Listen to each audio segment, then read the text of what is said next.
Við vorum sem sagt fengin fyrir ári síðan til þess að gera úttekt úttekt á því hvernig best sé að fara með þessar drykkjarfernur. Um, Einmitt núna, eins og flestir þekkja, þá fara drykkjarfernurnar í bláu tunnuna með öðrum pappír og pappa, eða ég á allavega að gera það.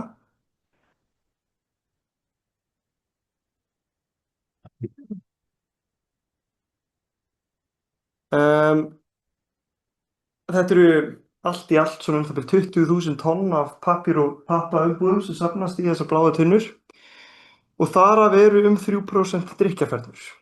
Það er ekki meira en það. Svo það er þá gróflega áætlað 600 tonn á ári af drykkjarfernum sem fara í bláu tunnuna. En vandamálið við sem sagt úrvinnsluna á þessum drykkjarfernum er að þær þurfa meiri tíma í uppleysilegi heldur en annar papp. Svo ef þetta fer sem sagt í endurvinnslu með öðrum pappa, þá endurvinnst engin pappi úr fernum af því að annar pappi er bara í nokkra mínútur í leginu en fernuna þurfa alveg góðar 20-25 mínútur umfram það sem annar pappi þarf til þess að eitthvað byrja að endurvinnast. Svo þær síast út með öðrum leifum, sem sagt öðru rusli sem endar þarna í sem á ekki að endurvinnast og fer það í svo kallega orkuendurnýtingu með bara restina af afganginum. Svo ef maður ætlar í alveg að endurvinna eitthvað efni úr fernunum, þá þarf maður að aðskilja þær frá pappanum og endurvinna sérstaklega. Og markmiðið með þessari greiningu var því að komast að því hvort að það væri yfir höfuð þess virði að hafa fyrir því að aðskilja fernurnar frá pappanum til þess að geta endurheimt eitthvað af þessum 3% af heildinni.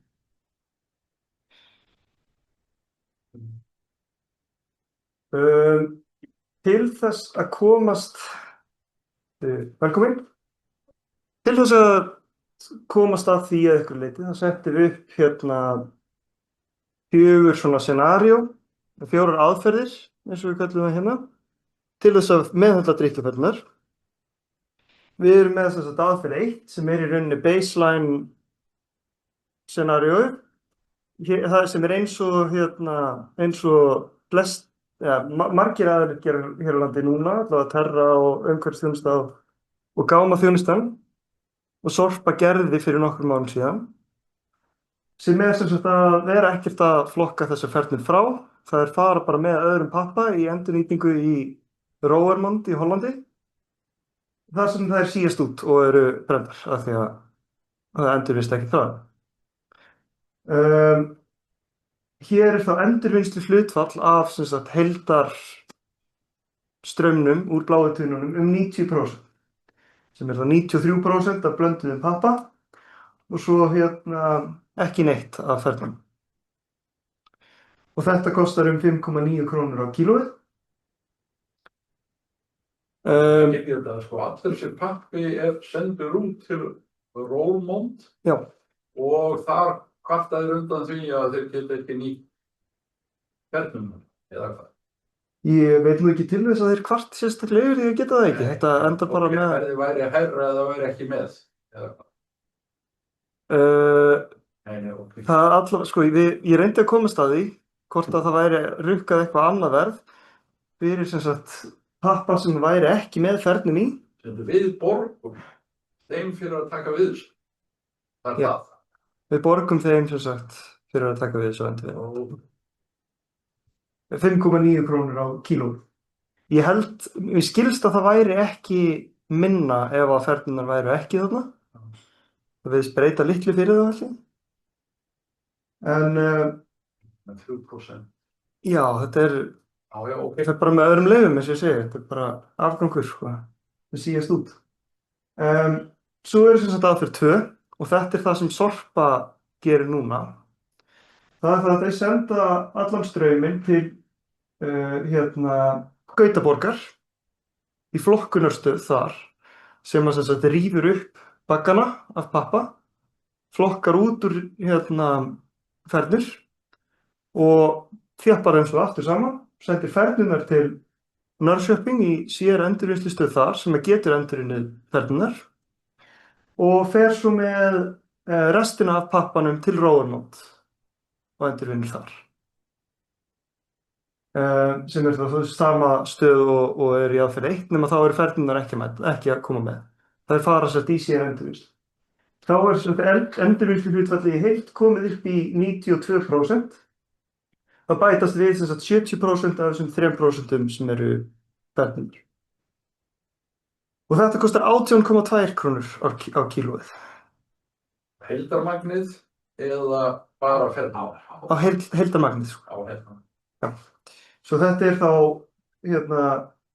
þreföld kostnaðaraukning til þess að ná 2% í viðbót. Svo er aðferð 3. Það er í rauninni sama endurvinnslu aðferð og er í aðferð 2. Það er flokkunarvél sem aðskilur fernurnar frá öðrum pappa, svo það sé hægt að senda þeim til sér endurvinnslu í Svíþjóð. En í aðferð 3 þá gerum við það hér á landi. Í flokkunarstöð hérna á landi og þá getum við það sendt pappan án fernanna til Roermond og svo halda fernurnar í sér gámi áfram til Svíþjóðar þar sem eru endurvinnur sérstaklega. Þið reiknuðu það, ef þú kemur kannski með það, hvað þetta kostar á hverja mjólkurfernuna? Á hverja mjólkurfernuna? Já, ég skal ég veit ekki hvort það sé í kynningunni, en ég man cirka töluna, sko. En já, kostnaðurinn af þessu fer eftir heildarmagni sem fer í flokkunarvélar. Það er stærðarhagræðing í notkun á flokkunarvélunum. Ef þú setur lítið í gegn á ári, þá kostar hvert kíló ansi mikið, sko. En því meira sem þú setur í gegn véluna, því meiri stærðarhagræðing er og það verður ódýrara. Og við gerum ráð fyrir að í Svíþjóð þá sé nógu mikið annað magn að fara í gegnum þessi vél. Þeir eru með fulla stærðarhagkvæmni á þessari flokkunarvél. Þannig að þetta er minnst okkur 18,2 krónur á Íslandi. Nei, við getum fengið, ég farið út í það eftir að við getum fengið stærðarhagræðinguna, þá getur það verið ódýrara. Þeir hljóta að hafa fullkomna stærðarhagkvæmni í Svíþjóð. Já, en þá erum við líka að rukka fyrir, það verður að rukka fyrir alls svona annan partaði líka sem við komumst hjá. En þá erum við til dæmis sleppuð við flutningana til Hollands frá Svíþjóð, af því að við erum að skilja pappan eftir í Það er ekki algjört finans. En bara setja þetta allt í skurð og Íslandi við ekki. Það er bannað. Það er akkurat það bannað. Það er ekki til skoðunar í þessari skýrslu. Nei. Það er bannað, það er ekki valkostur. Það hlýtur að vera hagfræðilegur valkostur, bara akkurat yfir þetta.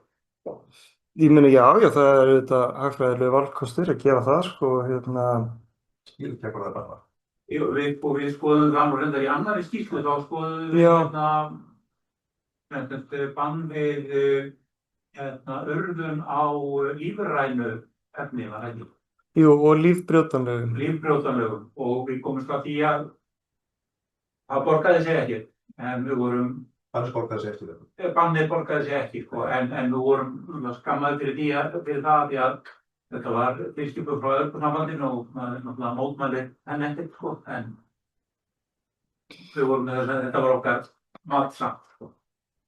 Já, sko það er líka ég get alveg áætlað svona gróflega hvað áhrif það hefði, án þess að geta komið með tölu á það, en ég veit allavega að reiknaður umhverfiskostnaður per kíló af pappa sem er grafinn er meiri heldur en pappa sem er brenndur. Þannig að það væri þá þá myndum við þá reiknast sem sko einhver ábati nettó fólkinu því að brenna það frekar en að grafa það og svo í aðferð það sem, og svo ennþá meiri ábati fólkinu því að endurvinna það frekar en að grafa það. En að því að við erum bara að nota þessu tölur til að bera aðferðirnar saman við hvora aðra, það breytir það ekki þeim útreikningum, það myndi bara bæta ofan á jafnt allt saman, sko. Þá verður til eitthvað metan og eitthvað svona. Já, það losna einhver svona, Já, Er ekki ágætt að fara í gegnum sko erindið? jú, jú. Já. En ég held að erindi ná ekki að vera klukkutími, svo það er allt í lagi að þetta sé þetta séu umræður og svona. En já, svo er sem sagt aðferð 4, það er sem sagt sérsöfnun, þar sem fernum er safnað sérstaklega frá heimilunum. Ég var að taka það fram að söfnunarkostnaðurinn sjálfur er algjör óvissa og við tökum hann ekki með. Svo að þetta niðurstöðunar úr því að skoða aðferð 4 má í rauninni líta á sem sko viðmið hvað söfnunarkostnaður mætti kosta áður en hinar aðferðirnar fara að borga sig frekar.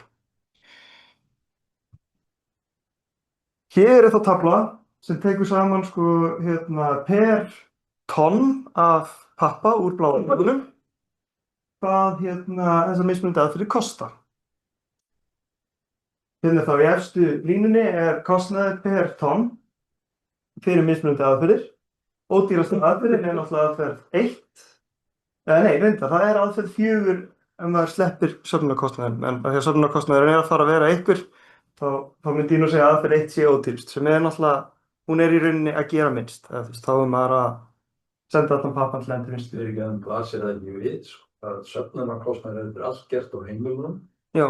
Sé mjög mikil, það er mjög mörg heimil á landinu. Jú, ég myndi alltaf það er ansi mikil kostnaður við það. Og þarf ekki að sérsta dílátt fyrir þetta á þessu fannins? Ekki endilega. Það er til margar útfærslur að þið, sko. En það er náttúrulega ein aðferð og sú aðferð væri sannlega með dýrari aðferðunum, að hafa sér ílát. En það voru nokkurn veginn allir sem ég talaði hjá Sorpu, hjá Úrvinnslusjóði sammála að eflaust væri söfnunarkostnaðurinn að fara að vera sko of mikill til að borga sig. Sérstaklega því þetta er svo lítið magn.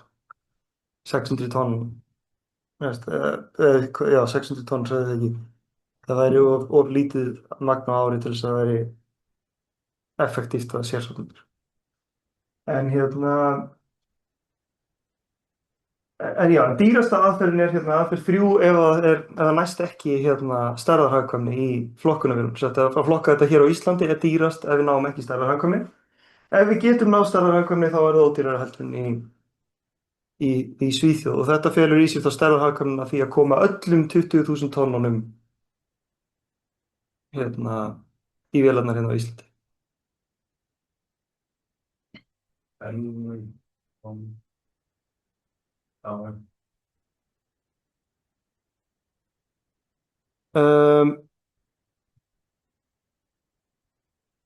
svo er ég með þess að reikna hversu mikill pappi er að endurvinnast og í neðstu línunni þá setjum ég krónutölu á þá hvert kíló af pappa til viðbótar við aðferð 1. Svo þetta er frá kostnaðurinn til dæmis kostnaður við aðferð 2 mínus kostnaður við aðferð 1 deilt með þessum 21 kílói sem að endurvinnst í viðbót við það að nota aðferð 2 og það er 589 krónur per kíló af pappa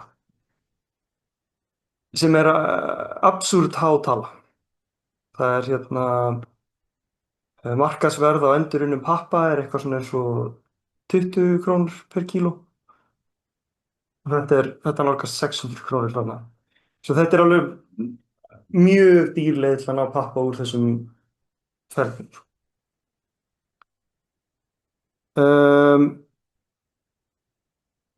Svo tek ég saman umhverfiskostnaðinn af flutningunum. Hérna kortið sýnir svona gróflega leiðina sem þessi pappi fer. Allur pappinn, óháð því hvað aðferð við notum, allur pappinn og allar ferðirnar fara þessa leið hérna til Rotterdam. Í aðferð 1 þá fer það allt saman úr skipinu hérna til Roermond sem er hér og er endurunnið þar. Í aðferð 2 þá fer allt áfram hingað til Gautaborgar og ástæðan fyrir að fer hérna fyrst til Rotterdam er bara vegna þess að þetta er flutningaleiðin sem er í boði. Ef maður ætlar að flytja eitthvað til Gautaborgar héðan þá fer það fyrst til Rotterdam. Hérna er það flokka, ferðirnar hér til Norrköping og restin hér hérna niður. Svo er þetta í aðferð 3 og 4, þá fer allt til Rotterdam, pappinn fer fyrir borð, fer á land hérna og til Roermond og ferðirnar halda áfram með Gautaborgar og keyra svo til Mörsu. Með áætlaða losun frá skipaflutningum eru 16 grömm af koltvíoxíði eða koltvíoxíðígildum per tonn sem fer hvern kílómetr og á bíl þá er það 62 grömm. Og ég er að nota sem sagt skuggavirði kolefnis frá Alþjóðabankanum til þess að verðmeta þetta kolefni og ég er hrifinn af skuggavirði kolefnis frá Alþjóðabankanum af því að þetta er sem sagt útreiknað verð sem þarf til þess að minnka losun á kolefni sem samsvarar alþjóðamarkmiðum. Svo að ég er ekki að gera neitt gildismat á því hversu mikill skaðinn verður af kolefni eða neitt svoleiðis. Ég er bara að miða við verðið sem þarf til þess að mæta markmiðum sem hafa verið gerð. Og þá ef maður gerir ráð fyrir að í Parísarsáttmálanum eða sé búið að áætla rétt hvað þarf að gera, þá sé þetta rétt verð. En sem auðvitað setja spurningar fyrir það hvort svo sé, en ég hef ekki faglegan grundvöll til að gera það. Svo ég ætla bara að nota þetta verð. Þetta er í svipuðum stærðarflokki og ETS heimildir hjá Evrópusambandinu.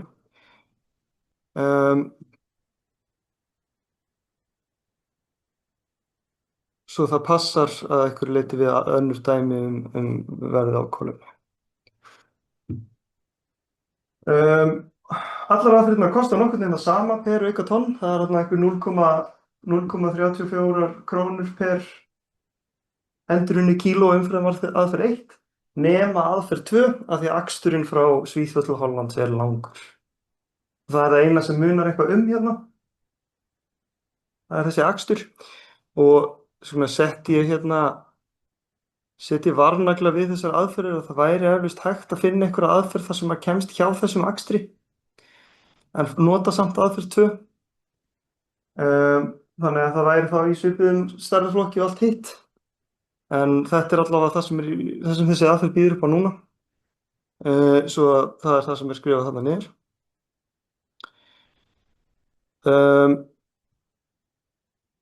Losun vegna orkuendurnýtingar, svo þá per hvert kíló sem er brennt í orkuveri, kostar það það bil 3,1 krónu í losun. Sem er meira heldur en losunin við aksturinn í öllum aðferðum nema aðferð 2. Svo að í heildina þá eru umhverfisáhrifin af því að nota þessar aðferðir jákvæð nema í aðferð 2. Þar er losunin frá akstrinu meiri heldur en maður er að spara því að sleppa við að brenna þetta. En ef við ætlum að setja það í samhengi við gjöldin, þá hverfur sá kostnaður alveg. Umhverfiskostnaðurinn við það að brenna þetta og við það að keyra þetta milli staða í Evrópu er eiginlega engin miðað við gjöldin sem við erum að greiða fyrir þetta. Gjöldin sem við erum að greiða? Já, fyrir endurvinnsluna. Endurvinnslukostnaðurinn? Já. Já. Endurvinnslukostnaðurinn er miklu meiri heldur en umhverfisábatinn af þessum öfnum. Já. Og það er ekki einu sinni nálægt, þetta er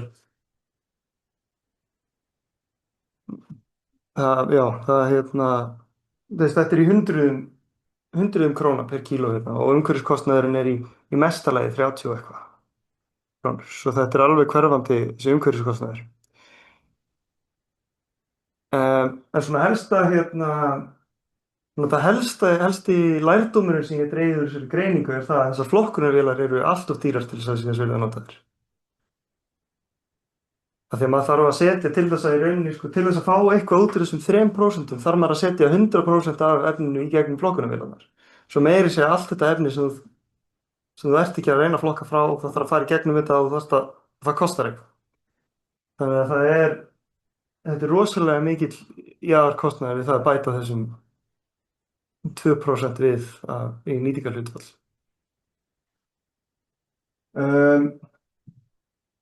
En ef maður ætlar að maður setur sig í spor löggjafa frekar en hagfræðings. Ef það er búið að ákveða, við ætlum að flokka þennan pappír frá, hvort sem það borgi sig eða ekki.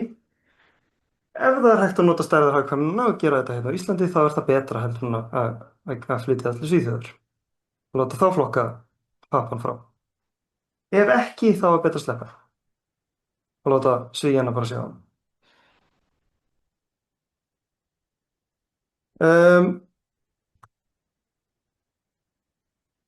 Og hérna er ég þá komið með töflu sem segir hérna kostnaðurinn er samtals, ekki sem sagt per tonn, heldur bara fyrir allt magnið sem er sem fellur til á Íslandi. Svo það eru þá öll þessi 600 tonn af fernum að til þess að endurvinna eitthvað af þessum 600 tonnum þá myndi það kosta fyrir eitt þá er að endurvinnast ekkert af þeim. Það kostar 128 milljónir á ári. En ef maður ætlar að fara út í einhverju aðferðir sem endurvinna eitthvað af því, þá eru það 330 milljónir og upp í 490 milljónir á ári. Sem segir okkur að ef það kostar meira en 200 milljónir á ári að sérsafna þessu, þá borgar það sig ekki. Það er hægt að sérsafna þessu fyrir minna heldur en 200 milljónir. Þá er betra að gera það heldur en að nota flokkamerkir. En þá er maður komin út í meira svona policy spurningar heldur en hagfræðilega spurningar Því að hagfræðilega þá er þetta best að sleppa þessu bara. Nota bara aðferð eitt ef maður ætlar að vera í þetta langa ódýrast og umhverfiskostnaður munar svo litlu að það er ekkert þess virði að flokka þessa ferli frá. En nú samt hægt að skjóta það. Hvað er að kosta að flokka þetta á heimilunum væntanlega? Sem sagt, ef við segjum svo 100.000 heimili sem er óvíslega tala og ef það er 2.000 kall sem hvert heimili myndi vilja borga fyrir að losna þessar flokkum, þá er það 200 milljónir árið. Já. Þannig að ég finnst frekar líklegt að kostnaðurinn við að gera þetta á heimilunum sé meira en þessar 200 milljónir króna. Ég get alveg trúið því. Það kemur mér ekkert á óvart. Það er uppbótin á ferðunum og annað slíkt. Já, einmitt. Maður verður eiginlega bara að horfast í augu við það. Það er aðalvopnið sem við getum haft með það. Það tekur ekki að svo enda því að þetta er nýtt anyway. Já, einmitt. Það Það maður ekki tvoðar hvað sem er. Jú, Sko, ef það sorterast út án þess að ef það sorterast út án þess að endurvinnast neitt, það skiptir ekki máli hvort það séu leifar af mat inni. Nei, Það skiptir einhver máli eða það eru brendar. Nei, það myndi endilega hafa einhver áhrif á þyngdina á þessu. Já. Ég hugsa að það sé nú ekki, jú, ég meina kannski ef þetta eru súrmjólkurfernur eða eitthvað sem eru illa tæmdar og getur það kannski alveg munnað einhverju þyngdina, en ég veit ekki það fyrir bara að horfast í augu það að þessar fernir eru bara ekki umhverfisvænar umbúðir og það að láta eins og þeir séu það með því að flokka þeir frá og reyna að endurvinna það Hvað eru umhverfisvænar umbúðir? Er það álumbúðir? Ósig? Ég myndi telja álumbúðir tiltölulega umhverfisvænar. Þrátt fyrir neikvæð heilsufarsleg áhrif. Þá er maður bara komin út fyrir mitt fræðasvið. Það ætti ekki að vera það því að þetta skiptir máli frá umhverfislegum sjónarmiði. Af hverju á umhverfinu? Er það að fá heil? Ég er bara að tala ég hef ekki sérstaklega rannsakað álið. Þær eru allavega tiltölulega endurvinnanlegar. Álið er endurheimtanlegt. Þannig að það er allavega góð auðlindanýting. Það er hægt að nota þetta aftur og aftur og aftur. Já, kostar ansi mikla orku að endurnýta. Gera það? Nei, ég meina það er bara eitt upp og svona. Ég hef 70% borgir sig maður endurnýta álið Já, 70%. Já, Getur við trúið. Endurnýtingarhlutfall í raunveruleikanum á álía. Ég hugsa að það sé hættra, sko. Ég hugsa það, það kannski fer líka eftir því hversu mikið er í alvörunni að, En það þarf að rannsaka og þar með CO2 gera það, sko. já, það sem verðist í hvernig svo orka er framleidd, sko. Já, það er nú örgulega minni orku heldur en að búa álið til, sko, frá grunni, sko. Já. Já, Miklu minni. Það er saman. þá kemur það náttúrulega netto til plús, sko, ef maður er í staðinn ekki að vinna eins og. Stígur. Bara ráðning. Já, nei.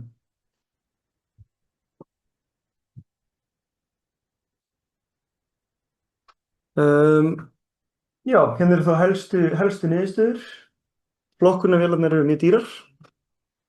Það þarf að setja allan pappan í gegn til þess að ná einhverju endurvinnslu hlutfalli af þessum 3% sem eru fernir. Umhverfiskostnaðurinn er rosalega lítill í samanburði við gjöldin sem þetta kostar allt saman. Þetta eru jákvæð umhverfisáhrif en rosalega lág, það er rosalega lítil yfir höfuð. Ef maður á að flokka ferðirnar, það skal safna sérstaklega ef það kostar minna en 200 milljónir á ári. Og aðskilja ferðirnar á Íslandi ef það er hægt að nýta stærðarhagkvæmnina. Ef hvorugt af þessum skilyrðum er rétt, þá er aðferðin sem Sorpa er að nota núna bara svo eina sem er eftir í boði, alltaf þessum sem við skoðum. En það er bara ef maður setur sem sagt það skilyrði að nú skuli flokka ferðir þá. Og það er einhverjar vísbendingar það að umbúðareglugerðir sem er að taka gildi einhvern tímann á næsta áratugi gætu leitt til þess að það þurfi að gera það.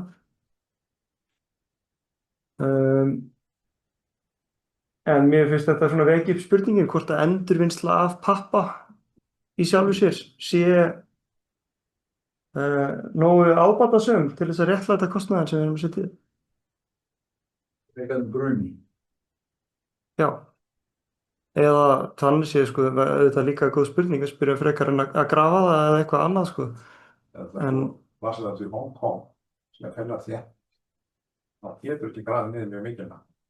nei, Þannig að þú verður að á Íslandi sem er nógpláss, þá bara er fínt að grafa niður og þannig að dýrst að sigla með henni í burtu og brotna með þess og þannig að bróðum hérna að verka einhverjum, maður er með svona vingunur, svona svopp og svona að segja að komið að það við geggjað þvinganir frá Evrópusambandinu og nefndi einhvern til að það er mjög litið bekkrómarmál sem mjög litið því. Og þá er það annars eitthvað málmur sem ekki má slett setja út í vatni í Evrópu. Og hann segir að sko í sjó eyðist þetta í svona 1 metra sjó eða eitthvað fyrir þess. Þannig að Evrópu meðan við vatnið sé bara ferskvatn og á. En sko Íslandi hefði þetta verið smámagn sem fær í sjóinn sem engum máli skiptir. Sko. Og eins er hann samt eins og þetta með ljósaperu sem voru þátt að slæmar í Evrópu af því að það sóðu svo mikið of.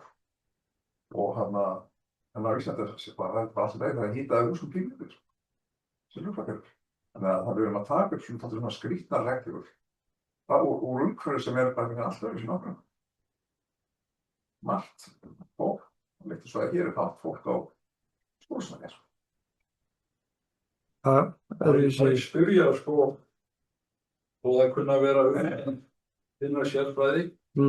Hvert er umhverfistjónið að því að grafa þennan pappa niður? Bæta við, sko, eyðist hann ekki í jarðvegi? Náttúrulega misbrætt þetta mismunandi í jarðvegi og svo framvegis. Og það er ekki eiturefni í pappa ef ég þekki það rétt. Og þannig að ég spyr, hver er þessi umhverfiskostnaður? Ekki síst hér á landi og helgir það. Sko niðurbrotið í jörðinni, það felur í sér losun á metan. Og metan er miklu, þú veist, ef það er hægt að brenna þetta í staðinn fyrir að það breytist í metan, þá er það betra fyrir umhverfið. Því að metan er með svo háan, hvað heitir hérna? Það er eitthvað 20 sinnum Það og er veitir hérna gróður sem lofttegundar um CO2. Sáhrifin af metan eru miklu meiri. miklu meiri, já. Svo er þetta náttúrulega sumstaðar metaninu safnað eins og í Háskólanum hérna. Já, það er bara söfnun af hlutfallið af því er ekki svo hátt. Nei. Þú veist, það er hægt að safna einhverju en það lekur svo mikið í gegn. Já, Já, já. En svo er hérna, Það er aðalega neikvæð umhverfisáhrifin, eftir sem þú veist best, eru aðalega sem metan. mér skilst það, en svo er hérna, Metan lifir allir í rótt, fremur hört, jú, hérna skilfingunum. jú, það hugsa ég að sé hverfandi lítið með ruslið sanns. En En hérna, svo sko bara á Já, þú segir þetta voru 600, hvað sagðir þú, 600 tonn af hermum? já, já, við erum að tala um bara ferðirnar, Nei, sko, nei, nei, hérna, ég er að tala um pappann. Já, já, það er sennilega minna en 20.000 tonni á ári. en svo ef maður ætlar að skoða ferðirnar sérstaklega, sko, þá eru það bara um það byrja 75% pappir, sko, rest er ál og plast. Og það að grafa það er kannski verra heldur en að grafa pappan, sko. Ég veit ekki alveg nákvæmlega hver áhrifunum því verði, en þau allavega, það er ekki að fara að brotna niður. því er bara að koma öðru í sumbu og þetta sko verður. Ha. Þess að ferðum bara verða of dýrar á lókum. Jú, og ég myndi svo að reikna þess að hvað þessi kostnaður, þessi jaðarkostnaður af neðsta línan hérna, hvað þetta væri per fernu. Ég held þetta sé sko 10 til 19 krónur per fernu. Þú segir ekki, Já, þessi vinslukost, já. alveg gígandi. Svo ef það ætti að setja sér úrvinnslugjald á fernu til að mæta þessum kostnað, svo það væri hægt að meðhöndla fernunar, að borga fyrir það að meðhöndla fernunar svona, þá þyrfti það að vera 10 til 19 krónur. Já. Sem sagt, ef menn trúa þessu, að þetta sé samfélagslega rétt að gera þetta, Já, þá erum við búin að brengla verðkerfið fyrir drykkjarvöruframleiðendur sem nota ferðum. já, Þeir nota umbúðir og borgi ekki með örlítið brókar kostnað. Ég held að kostnað per ferðum fyrir þá sé. 1 króna, 2 króna, eitthvað svo þessu. eitthvað pínlítið, já. Í. En svo er bara skoða stærðargráðu, svo bara tala um metanið. Það kannast mjög ekki heim þegar ég las einhver með eins og þess að stærðargráðu af metanið sem það er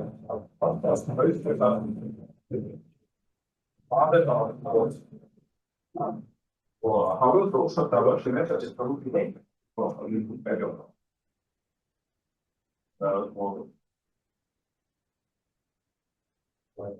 metanið er svona skadalegt sko.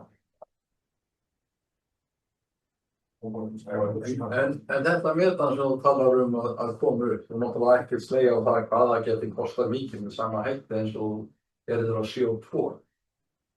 Skuggaverði metans. Þetta er náttúrulega skuggaverði kolefnisígildis og ég held að metan sé með eitthvað, Sko það er 20 sem er meiri gróðurhúsalofttegund heldur en CO2 allavega. Sko. já, svo ég held Það að, var 11 krónur eða 20 sem meira, það var 220 krónur kíló og þannig erum við að tala um 600 krónur. já, Og það er miklu betra að taka umhverfisáhrifin með þetta er það eina sem er neikvætt sko. Já. Svo erum við alltaf að tala um landfyllingar og allan annars svona. Þurfum efni í það. já. Þetta þá að nota efni sem er ekki að losa metan. Já, en ég er bara að tala um að kostnaður við metan sko er ekki mikill miðað við þennan kost. Nei, ekki svo. Það er mjög mikill með kolefniskostnaðinn af brennslinni. Já. Hvað er á móti því að við brennum þetta sjálf hér? Við þyrftum að byggja stöð til að gera það. Það hefur alveg verið til skoðunar, það er gerð úttekt á því hvort að það, hvort það ætti að gera það og ég held að það hafi orðið að engu, sko. En ég held að það væri ekkert óskynsamlegt, sko, en það væri þá líka þannig sem... Líka að þegar þið brennt úti þá er þetta notað til þess að hita, sem er notað í hita. Já, og eða hér þurfum við ekki svo miklu að hita. Já, það er eins og landunum sko, sem þetta nota þetta. Það er hægt að byggja sorpbrennslustöð á Vestfjörðum. Og við að hérna fara með það. Já, það að sigla þessu til Evrópu kostar rosalega lítið. Já, flutningskostnaður alveg til lágur. Og sérstaklega með skipi, sko. Það er rosalega skilvirklega til að flytja hluti milli staða, svo þannig að hlutir þurfa ekki að vera mjög dýrir hér á landi til þess að það voru ekki sér frekar að sigla með það til Evrópu að gera það. má kannski að það lærdóm að þeir sem setja reglugerðir þeir hafa ekki gert svona kostnaður og nýttir séu ekki mikið í kostnaður og nýttir. Nei, þeir hafa ekki skoðað þetta svona allavega, sko. Sko, flutningskostnaður hér, ef það væri einhver stöð á Vestfjörðum til dæmis eða annars staðar á landinu, þá yrði efnið flutt þangað eða væri hægt að flytja efnið þangað og skipi á ódýran hátt í stílið. Já. Söfnunin sko að öðru leyti fyrir allt sem fluttið í útlanda frá hinum mismunandi stöðum landsins til útflutningshafnar er bara eiginlega sami hlutur. Já. Kostnaðar. Einmitt. Já, það mun alltaf fyrir að borga kostnaðinn að safna þessu hér landið. Það er fljótt og sér sko. Já. Það gæti þetta borgað sig sko. Ef það er sko hægt að búa til hagkvæma brennslustöð fyrir það magn sem þetta er til Ísland. Já, það er náttúrulega þegar að vera að skoða brennslustöðina, þá var það líka að hugsa til þess að vera að brenna allt sem kemur fyrir svörtuturinnar. Svörtuturinnar, hvað er það? Almennt rusl bara. Almennt sopp líka. Já, það fer allt núna í brennslu í Hollandi eða eitthvað sko. Já, en af hverju máttu þeir ekki brenna hún á Kirkjubæi hlutum hittu Sundlaugum? Ég veit ekki. Maníakar við stjórnvöldum. Já, maníakar við stjórnvöldum, það var það sko. Það var allt í út, þeir eru komið að eita þann Sundlaug og Kirkjubæi og brennslu. Bortinu það bara bannað. Þeir blés ykkur út, það er það sko. Já, ég bara veit ekki það. Þannig að þessar brennslustöðvar eru, ef ég skil það rétt þannig, að þær geta mengað mjög mikið, ekki bara CO2 og metan eða eitthvað svoleiðis sko. Þetta er mjög óhreint bruni. Þetta er sót og alls kyns svona snefilefni, þungamálmur og svona, nema það séu sko vel hannaðar stöðvar. Einmitt, og þá er það líka mjög dýrar. Þá er það dýrari, miklu dýrari, já. En það er rétt, þetta er svo óhreint bruni, það er svo mikið af alls konar efnum í þessu rusli að ef maður náttúrulega bara að brenna pappa, þá er tiltölulega lítið af því sem er að fara að vera einhver óhreint bruni. Þetta er samt losa meira per kíló heldur en kol myndi gera sko og olía. En það er samt ekkert svo mikið þannig séð. En þú veist, hér á landi höfum við líka ekki þann kost sko, þú veist, í Evrópu þegar þetta er þegar þetta er brennt, þá er það yfirleitt sko, þá er yfirleitt í staðinn ekki verið að brenna einhver kol eða. Já, það er notuð, orkan er notuð. Já. Og þá kemst maður hjá því að brenna, þetta er miðað við að maður. Mörmurinn. Já. Losuninni. Einmitt. Hver er umhverfisiðnaður svona fixera á CO2? Er hann fixera á það? Ekki svo, það eru alls konar lofttegundir sem eru skoðaðar, en það er yfirleitt að það er verið að flytja kynningar sem að almenningur á að skilja að einhverju leyti. Þá er þetta allt saman fært yfir í kolefnisígildi, svo maður þurfi ekki að halda utan 20 mismunandi tölur.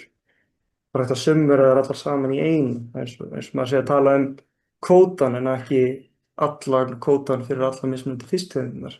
Við myndum það karfis, ekkur fyrir að dæla CO2 á jörðina, það fyrir að setja þetta á tank og selja ykkur út. Sko þegar upp á það að gera, þá er maður komin út í fræði sem að ég hef aðeins kynnt mér út af þessari skýrslu, því einhver gagnrýndi mig fyrir að gaf mér ábendingu það að losun af brennslu pappa ætti ekki að vera litin sömu augum og brennsla á jarðefnaeldsneytum, af því að pappi er í kolefnishringrásinni, sko, þetta kemur í tré sem að hefðu annars brotnað niður og kolefnið farið út í loftið og svo orðið á nýjum trjám, en jarðefnaeldsneyti sem kemur djúpt ofan í jörðinni, þetta er kolefni sem er ekki í hringrásinni, svo það er verið að bæta því inn í hringrásina. Og það sem Carbfix er að reyna að gera er þá að koma hlutum út úr hringrásinni. En ef þú verður að dæla þessu í gróðurhúsin, þá verður ekki að koma því út úr hringrásinni. Nei, þetta er gróðurhúsin til að kaupa þetta CO2 á dýri tón og tvöngum frá síðan. Þeir kaupa þetta CO2 og bara það fluttir í tvöngum og einhver einu á aðstæði að selja CO2 í tvöngum fyrir gróðurhús. Já, ég skil því. Þetta er kannski viðskiptatækifæri. Já, það getur verið. Hvað kostar þessi, hefur einhver hugmynd á það, hvað þessi Carbfix veiðar á CO2, hvað það kostar per kíló CO2? Við gerðum greiningu á því í skýrslunni okkar loftslagsáhrifin. Ég man nú ekki hver niðurstaðan voru, sko. Samkvæmt sko. Við trúum þeirra upplýsingum allt sem við vitum það kemur frá þeim, þá borgar það sig að gera þetta.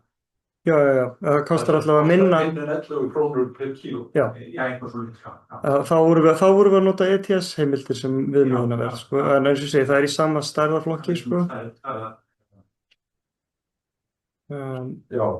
En mér minnir að það hefur verið tilfæðilega ábatasamt, sko. Sko, því að þeir eru í business. Já, Algjörlega. má vera að setja Og hann þeir fá peningin frá nú opinbera. Já. Eitthvað tilfæðilega vottað einhvern veginn. Já, allavega hann hefur farið. Já. Sem sami hlutur. Ekki mann sem að ekki til það ekki vita á svona hlutum. Og hann passar þess að það finnst bara stórhættulega aktivist en það sé bara þá veitt sem aðstændis. Ég veist ekki að það sé fólk sem að hendur því fram. Þetta er maður sem bara hefur skrifað bækur um CO2 og þetta sko og það bara. Og hann sagði við þetta bara gott tilbúið sko. Já. Og við þar hann margir fræðilega út allan heim og Það var hættur. hann sagði sko að hann hefði mestar áhyggjur aktívistur þetta. Já, og keyra á það að þetta er gert í stórum stíl. Já, hann bara taldi þetta verið ekki Það er hræðilegt í framtíðinni þegar við þurfum að ná þessu tilbaka. Já. Þá vita þeir allavega hvar það er. Já, finnst við hvað það er, þú heldur það. Allavega cirka. Já, Það það var er það litt á gráðum. Svo að vera sama til Já, það. rakning. Þetta er brúk. Minni mannkinn sem stutt. Men muna ekki einu svona hvað það setja í jarðsprengjum. Já, þetta var. Þetta er bara mátra tjöfn bæði viðbótið. Ég hefur þá bara pæsið sem það er dögt. Jæja. Við skulum ekki vera með þeim óskipum hér.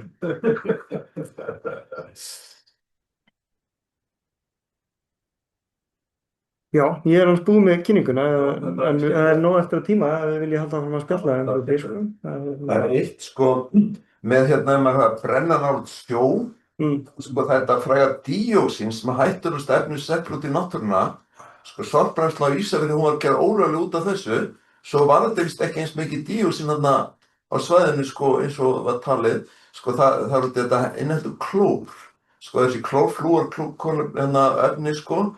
Það er líka sko, eins og í sjónum sko, þetta örplast sko, það sem festist við það eru 3 efni og 2 innihalda klór og 1 þessi flóknu flúorsamband sem núna eins og í tjörninni sko, sem er sko í vatnsflóðandi efnum sko, það er sko flugvallarslökkvukonan hún sko rennur út í tjörnina og lokum sko og þessi vatnsflóðandi efni hennar líka var í teflóni 2013 var það nú hægt sko, teflón og górettins líka sko, en þessi sko klór, það er sem D210, það er líka díóxín og þetta bindast í brennslandi 250 og 750 gráður, nált sjó yfirleitt sko, þegar það er natriumklórið í sjónum sko og líka á saltinni á götu bæjan sko, í umferðinu þar sko og þetta alltaf festist þannig að PCB og þá var það gert ólöglegt einhvern tíðan sko og en sko til þess ég veit á Suðurnesjum er einhver sorpbrennsla sem fer alveg yfir 1200 gráður sko í brennslunni til að losna þetta sko að þetta er milli 250 og 750 fyrir 1200 gráður og svo þarf að nota einhver mengunarvarnarefni sko þegar hún kælir sig niður, einhver mengunarvarnarefni þegar hún kælir sig niður aftur, að kæla þetta niður sko. Sko þetta er smá vandamál kannski sko við sjós, þetta er verið að brenna nált sjó, þetta díóxín fræga sko. Þetta er hættulegasta efni settur út í náttúruna sko. Og er þrávill lífrænt sem myndaði sko sem maður grillar 2 í viku í 20 ár og andar reiknum að sér, getur maður ekki krabbamein sko, segir 2 í viku í 20 ár og andar reiknum að sér. Sko þannig að þetta er svona, já, þrávill lífrænt sko, krabbameinsefni eitthvað. Það er formúla fyrir díóxín, efnaformúla. Ég man nú ekki alveg hvað það er allavega tengdur einhver klór við það sko, til sem er vandamáli sko. Þetta er eitthvað mjög flókin sko, eitthvað þú veist, bara efnum sem séu og eitthvað alls konar háað í þessu sko, eins og allir þessum lífrænu efnum sko. En það er bara, já. Ég myndi að það er mikilvægt að stöðva menguna varpplasti heldur en af CO2. Já, Já, ég er ekki ósammála því, sko, allavega ekki ósammála því að það sé alvarlegt vandamál. Og mest að 90% af þessum plasti kemur úr 10 árum í Asíu. Ég held að sé úr 10 ám og þar að vera 8 í Asíu. Það er svona formúla eitthvað sem að Já, ég hef það sá svo. já, það er nú eiginlega bara vegna þessar ár, sko, það er safnað þessu saman og koma í sjónu, sko. Uppruni plassins, sko, er út allt. Og það hefur mikla tilhengt þess að enda í vatni eða sjó, sko, fyrir eða síður. Þeir styrtu sem líka eitthvað í, það var einhver íslensk kona neitt hérna, sko, í einhverjum svona umhverfismálum þetta í Suðaustur-Asíu og þau voru búin að safna ykkur saman og svo var sett á einhver trukk, sko, og hann fór bara með þetta bara beint í næstu ár, sko, bara styrta þessu aftur, alveg saman þetta eitthvað. einmitt. En það er eitt, sko, með þetta örplast í sjón með plast, sko, það var einhver fugl hérna af einhverstaðar í Ameríku sem hafði gleypt plast og það, sko, þetta festist við plast þessi 3 efni, þessi DDT, skordýraeitið, aðnafræ og díoxínið og þessi flúorflóknu, þeir kallar PFOS efni, sko, eða googlið PFOS efni og hérna, að sko það bara var minni mengun í fuglunum eftir að hann gleyptir af plast út af því að bara í meltingaveginn festist þessi efni sérst við plast og fór út. Já, Já, já. ég hugsa að vera erfitt að samfara fólk að þetta væri góð hérna með gott meðferðarúrræði. Plastmengun er gagleg. Það er allavega, mér langar ekkert sérstaklega að reyna að taka þann pól, en hérna, Já, já. Er þetta ekki bara orðið ágætt í bili eða Það hvað? er gott. já, Heyrðu, þá bara þakka við fyrir.